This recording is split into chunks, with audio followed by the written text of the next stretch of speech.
If the Cats wanted to be back in that game, they needed to win the first 10 possessions of that second half, and that they did. Tied the game going into the fourth quarter from where the score was at halftime, still down by 7. But manageable, as we have seen the Cats down by 2 and 3 at various times. Cats now back into the zone that can sometimes look like a 1-2-2, but other times look like a 3-2. Green to Green. Nice rebound corralled in by McCamey, getting some minutes for the first time tonight. Searl. All over the place, and one. Searl dribbled through the entire Warhawks defense, finishes with a spin right through the contact. Dribbling all over the place, Alex. Reverse pivot, gets the layup. That's exactly right. Searl at the line to attempt to complete the three-point play. That he does. And a little bit of clock stoppage. Something that'll just try to mess up his free throw shot as the buzzer goes off at the scores table right as he's shooting the ball. Scoreboard needs to get checked up there. 43-47. That's right. Just like that, 40 seconds into the quarter, the Cats make it from a 7 to a 4-point game. That's how quick things can change in a game like this. Loose ball. They get it back. Zion Green, cross court. Someone's open. It's Zayden Green with his 4th 3 of the night. This guy is a shooter for the Warhawks. The Green brothers are something. Zion with 17. Zayden with 18. Bouhet open on the outside. Cats get the ball back and get a possession here. 6:45 to go.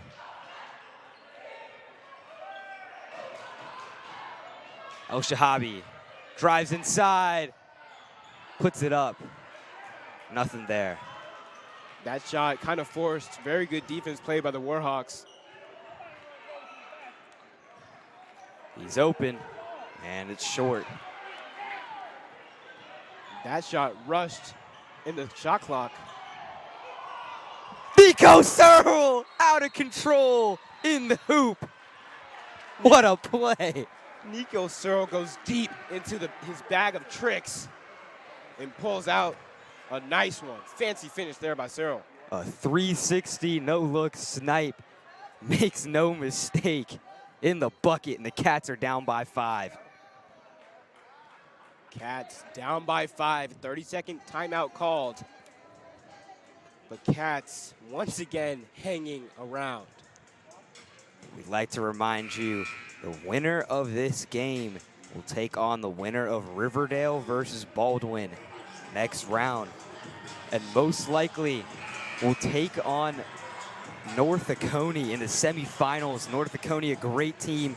Justin Payne, TNBC legend, first team all-region for their squad in 4A. But that doesn't matter. What matters is here tonight on this gym. That's right. But one more thing, if that were to happen, it would be the first time the Cats advanced to the Elite 8 in over 20 years, since before 2000. Since before 2000, that would be in the 1900s, before either of us were alive. If the Wildcats can get the job done. Right now, tall task ahead of them, down by 5. Passed inside, he loses possession of the ball, going to the Gray squad. Great defensive hands by the Cats. Thomas loses it right out of bounds. And Thad Fambro checks in for Trent Harrington. Gets some size in there for the Warhawks. Warhawks playing past that half-court line on defense on the Cats. Rito to inbound. El Shahabi quickly stops and will just take it up the court. They let Perkins release. We've seen this with McCamey earlier in the season. Cone to Riedel. Looking for the reverse. Perkins gonna take it himself, working inside. Post moves, loses the ball. It's gonna be a foul inside. And the Warhawk fans are up in arms. There it is. Perkins drawing fouls all night long, working in that post on the taller Frambro, but it doesn't matter. Perkins uses his agility and finesse to draw the foul. This one's going to be on the floor, but what a play by Kent Perkins, working strong, and these Warhawks trying to figure something out between the bigs. They take out that Frambro in foul trouble, and they put in Caden Totten, 6'6". El Shahabi misses the layup and misses an opportunity for the Wildcats. A foul is going to be called. That one on number 11, Keenan Gray, as he knocks Riedel to the ground. But unfortunately, Warhawks still have the ball. 5-point game, 5:36 to go in the fourth quarter. Warhawks ball. And well, there's 11s all over the court. That one might have been called on Nico Searl. It's LW with the seal, goes up into contact, draws the foul. There it is, Cats attacking the rim. Doesn't matter if they make it or if they miss it. They're drawing fouls, they're getting free opportunities. That is good basketball. Good basketball, Alex. And El Shahabi at the line for two. It doesn't matter if you can make the layup or make the shot. We've seen a lot of missed layups from the Cats in the first half. The second half, they're going into the contact, right in your face. We talk about Smash Mouth football. This is Smash Mouth basketball. That's exactly right. El Shahabi nails the first of two. More and more of the Wildcat faithful trickling into the gym. El Shahabi's first points of the night.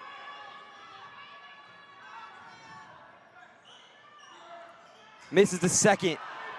Riedel hits the deck. Cats got to get back. Zion Green pulls it. Misses that one. Riedel with the board. Gets hacked. Right now, the Warhawks are playing with a little frustration. That's a frustration foul right there. Cats getting a little bit of the momentum back, and that's a frustration foul after Green, missed the wide open three. And getting in the heads of this Warhawks team, something we typically seen from the team Chaos, but all of these guys out there playing with the chip on their shoulder, you love to see it. You love to see it. Here's El Shahabi, defended by Nigel Thomas. Surveying the top of the key. The Warhawk fan base coming alive in the nest. That pass right to Zion Green, number 4. Behind the back, Keenan Gray. And Cade Totten loses that one. Wildcat ball. Cade Totten, the 6'6", 190 senior, just gets into the game and makes a crucial mistake. Gives the ball right back to the Wildcats. Stone hands on that play. A timeout will be called. Cats down by 4. We're under 5 minutes to go. This one's going down to the wire. May I remind everyone who's watching, McDonough is 26-3 on the season, 13-1, and are the #1 team in 4A, the #1 team in Georgia. They just beat their previous opponent by 31 points, and right now the Wildcats are well within striking distance, only down 4, looking to knock off the #10 team in Georgia. Every single player on this McDonough Warhawks team over 5'10". Their starting lineup, aside from Zayden Green, who's at 5'11", basically 6 foot, but he's the guard on their team. Every single one of them above 6 foot. The size doesn't matter. The stats do not matter. The Cats are down by 4 against this team. And we got a whole lot more ball for you. And what's crazy is, number 4, Zion Green, and number 5, Zayden Green, the Green brothers, have erupted. Zion, 17, Zayden, 18. But yet, the Cats are still in this. They're playing a team game. They know how much this means and how high the stakes are. They came to play no matter how big the beast is they're taking on. Time's ticking down. Almost a 5-second call there. Warhawks fans wanted it right there. Cats, on the other hand, back on offense. Here's Coleman. 4.5, just over 4.5 minutes to go. Cone reverses it to Searl. Cone on the other end. Just misses, but Buhe going up strong. Gets fouled and will head to the line. Swarmed by Warhawks.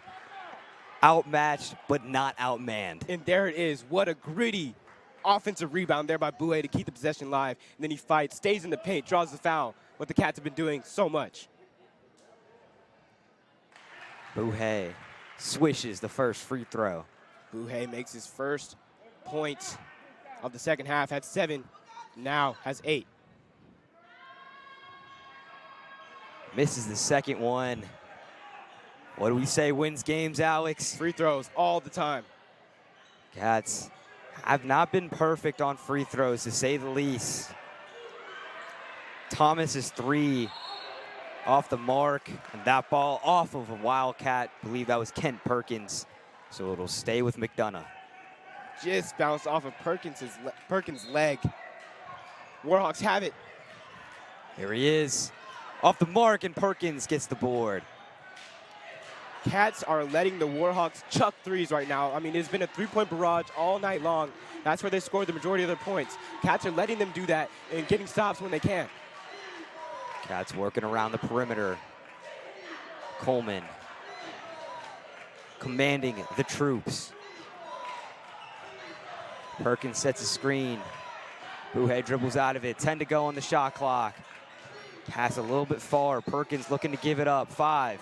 Coleman hit as he shoots it. No call. No foul call despite the contacts. Warhawks on the other end offensively. Hoping for a break like that does not come for the Wildcats. Now they got to dig deep and grind this defensive possession. Every play counts. Cats back in the 2-1-2 with Perkins at the middle. Zion Green. 10 seconds left in the shot clock. And a foul is going to be called on Nico Searl. But Cats have only given 2 fouls, so they're 3 or 4 away. Matthew Adams gets right back into the game for Owen Cone, adding a big on-ball defensive presence. That's right, Alex. Offense to defense, defense to offense substitution here. Cats in a 2-3. Zion Green. They get the board. Keenan Gray. No fouls called. Going to the Wildcats. Such grit and poise the Wildcats are playing with defensively, staying in these possessions. Speaking of possession substitutions here. Will Riedel checks in for Matthew Adams. And the big fella, Thad Fambro, in the game for the Warhawks. Cats still down 3, getting a stop defensively. 2 minutes, 40 seconds to go. Coleman had a nice cut there, but dribbles back out of it. Give and go. Coleman to the rim. Kyle Coleman. And I don't know why, but Nigel Thomas right in the paint just lets Coleman have the layup. Cats only down 1 right now. Bad defense. Bad defense. McDonough looking for offense. Cats in the 3-2. Riedel at top. Switch to 1-2-2. The student section. I should say the parent section. Making noise, chanting defense. 10 to go on the shot clock. Searl gets the steal. Going the other side.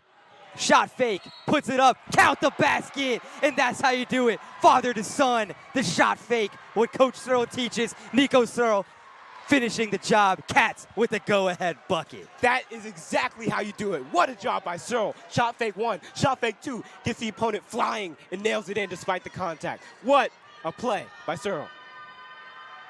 Hits the point after. Defensive substitution. Searl gets his rest. More importantly, Cats up by 2, under 2 minutes to go. The Cats come swarming back after being down 10 twice in this one. Not once, but twice. Cats are here in the lead. At one point, this game was a 10-point deficit for the Wildcats. Zion Green the other way, misses the layup. Cats ball, got to secure it, they do. Coleman handling the ball in the backcourt. And Perkins goes down. It's that shoulder that was injured in the first quarter. But Perkins walks it off. Looks like he's okay. Something to keep an eye on, though. This guy's a senior. He needs to dig deep, and he knows that in this moment. 1 minute, 38 seconds away. Nico Searl checks in for Matthew Adams. Perkins digging deep in the post, fighting. Coleman bringing it up, defended by Zayden Green.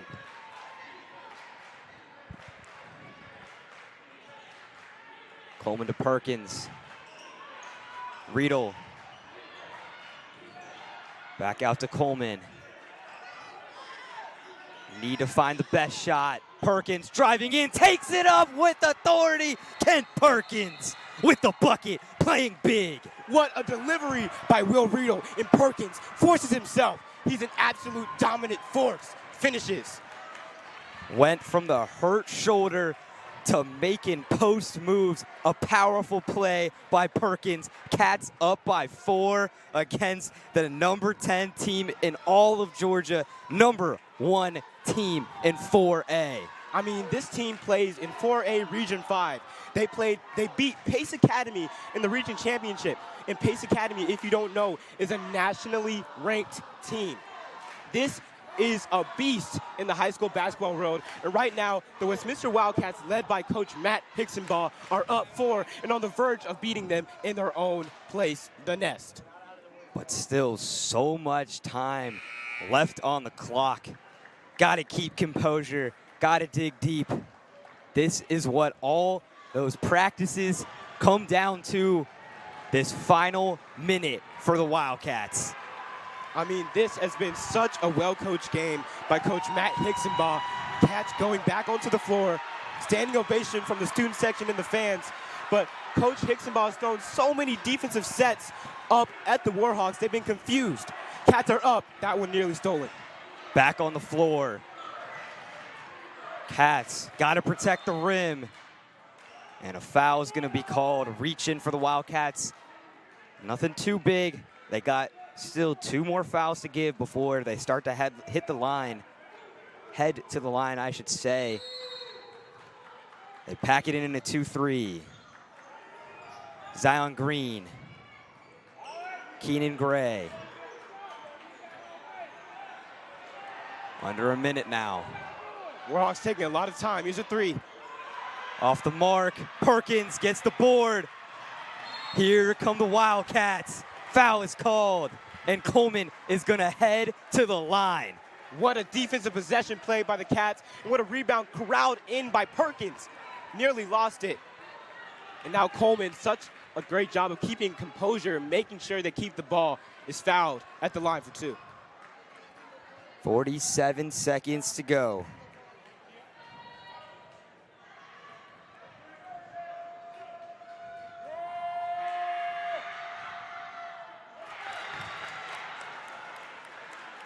Coleman misses the first free throw.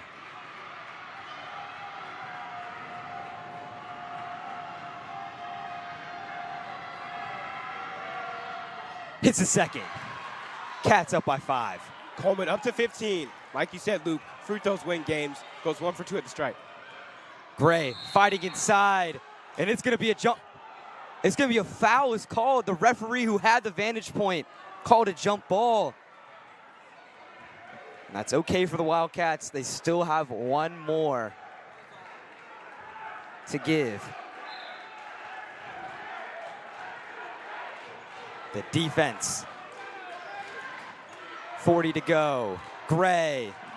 Air balls the 3 off of Warhawk, going to the guys in gray. What a contest. Causes the air ball, and then it slides off of a Warhawk defender. Wildcat ball, up 5, 55 seconds to go. You have to play this right.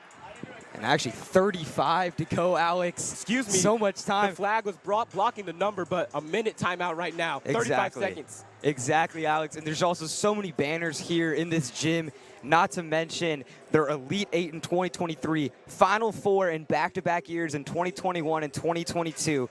Might I mention, have made the Sweet 16 for their 5th straight season. And in this matchup, Wildcats, 35 seconds away, up by 5. It's now or never for the McDonough Warhawks. Coach B.J. Thomas drawing something up on their side. And for the Wildcats, looking for a way to hold on. May I remind you once again, if the Cats were to go on to win this game and advance, they'd play the winner of Riverdale versus Baldwin. That game started at 6:30. We'll let you know once we know the result. But but they will end up advancing to the Elite Eight. Cats have the ball, but have got to break this press. No turnovers warranted.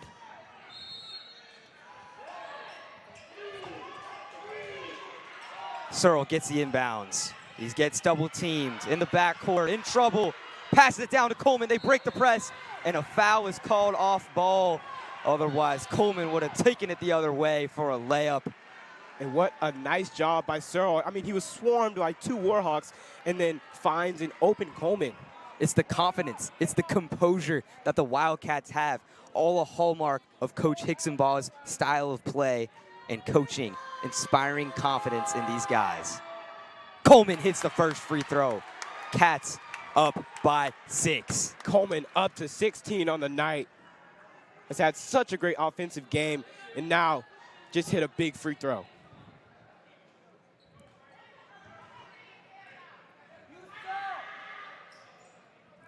Makes it a 3-possession game with only 30 seconds to go. Warhawks moving fast now. Desperation mode. Zayden Green off the mark. Coleman gets the ball, securing it, and Bouhe dribbling it out. 20 seconds to go. Foul is called, and a sigh of relief from the Wildcat crowd. Michael Bouhe heads to the free throw line for the 1-and-1. 18 seconds to go. Warhawks fans starting to leave the arena. This one may be over. In disbelief that these guys in gray from Buckhead can pull off this game at West Paces Ferry Road. Bouhe misses the first free throw, hits the second one. Cats up by 8. 18 seconds to go. McDonough, Green, that shot off the mark. 10 seconds away. Kyle Coleman dribbling it out, hits the deck. And it's gonna be Will Riedel who closes it out. David slays Goliath, the #1 team in 4A. The Westminster Wildcats are heading to the Elite 8. The Cats have done it. McDonough, the #1 team in 4A, number 10 in Georgia. It does not matter. This Westminster Wildcats team is special. They are a group that is tight bonded and close knit, and they have just pulled off an amazing playoff upset on the road.